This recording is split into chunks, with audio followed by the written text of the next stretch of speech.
Confusion होता है कि इलेक्ट्रोमोटिव फोर्स होता क्या है। तो जैसे ये टर्म लिखा है इलेक्ट्रोमोटिव फोर्स, ये बैटरी का जो टर्म है इसको हम डिफाइन करते हैं कि ऐसा फोर्स जो बैटरी के अंदर के चार्ज को मूव करता है किसी सर्किट में, वो फोर्स, वो ड्राइविंग फोर्स जो चार्ज को मूव कराता है वो इलेक्ट्रोमोटिव फोर्स होता है। तो इसमें डिफिनीशन दिया है, दो प्रकार की डिफिनीशन है। इसको अगर आप समझे, electromotive force is the capability of the system to make the charge flow, यानी एक ऐसा सिस्टम है चार्ज का जिसपे फोर्स प्रोवाइड हो रहा है उन चार्ज को मूव कराने का, तो वो हमारा इलेक्ट्रोमोटिव फोर्स कहलाता है। सेकंड डिफिनीशन कह रही है it is the work done by the battery for the flow of 1 coulomb charge from lower potential terminal to higher potential terminal. यानी दो टर्मिनल की अगर हम बात करें, दो टर्मिनल की अगर हम बात करें तो अगर बैटरी है हमारे पास एक बैटरी है, उसका दो टर्मिनल है, एक हमारा टर्मिनल ए है और एक हमारा टर्मिनल बी। तो बी से ए टर्मिनल तक के फ्लो में जो भी आपका चार्ज का फ्लो होगा किसी फोर्स के द्वारा, वो ईएमएफ कहलाएगा।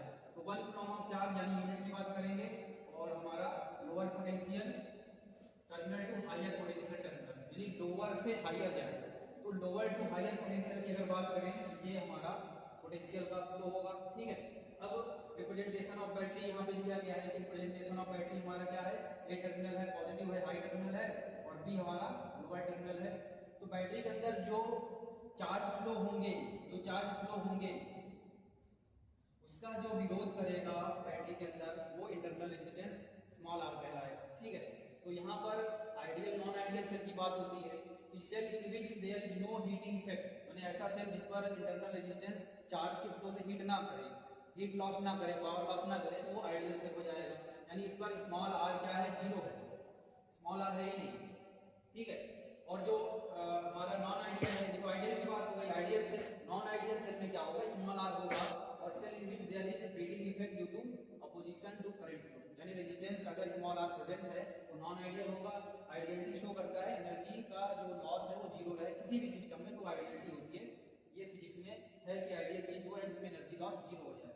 अब जो कॉन्सेप्ट है ईएमएफ का, उसका थोड़ा जिक्र करें कि अगर VA अगर हाई है और VB हमारा लो है, तो इसमें जो पोटेंशियल बनेगा एट डिस्चार्जिंग, अगर हम डिस्चार्जिंग की बात कर रहे हैं तो ईएमएफ में जो भी हमारा रिडक्शन होगा I इंटू स्मॉल आर, यानी टोटल करंट होगा जो हमें सर्किट में मिलती है, और वो स्मॉल आर से मल्टीप्लाई होके ईएमएफ से घट के वो डिफरेंस के बराबर होती है। तो ये वाला जो केस है वो हमारा डिस्चार्जिंग का केस कहलाता है। It is the discharging case. अब जो चार्जिंग का केस होगा, यानी चार्जिंग के केस में क्या होगा, बैटरी को हम क्या करेंगे, लोड मानेंगे। Battery act as a load का मतलब है कि उसके अंदर करंट जा रहा है, वो करंट का कंजप्शन कर रही है, करंट को स्टोर कर रही है। तो एज अ लोड, यानी एक प्रकार का हम रेजिस्टेंस भी मानते हैं लोड को। तो बैटरी जब लोडिंग होती है, लोड होता है, तो उसका क्या होता है, करंट स्टोर होता है। तो सेम अगर VA माइनस VB की बात करें, उसमें जो VA घट रहा है, रिड्यूस हो रहा है, डिस्चार्जिंग हो रहा है, तो वहाँ प्लस हो जाएगा, और ये हमारा EMF minus plus I R हो जाएगा। ये हमारा चार्जिंग का केस कहलाएगा,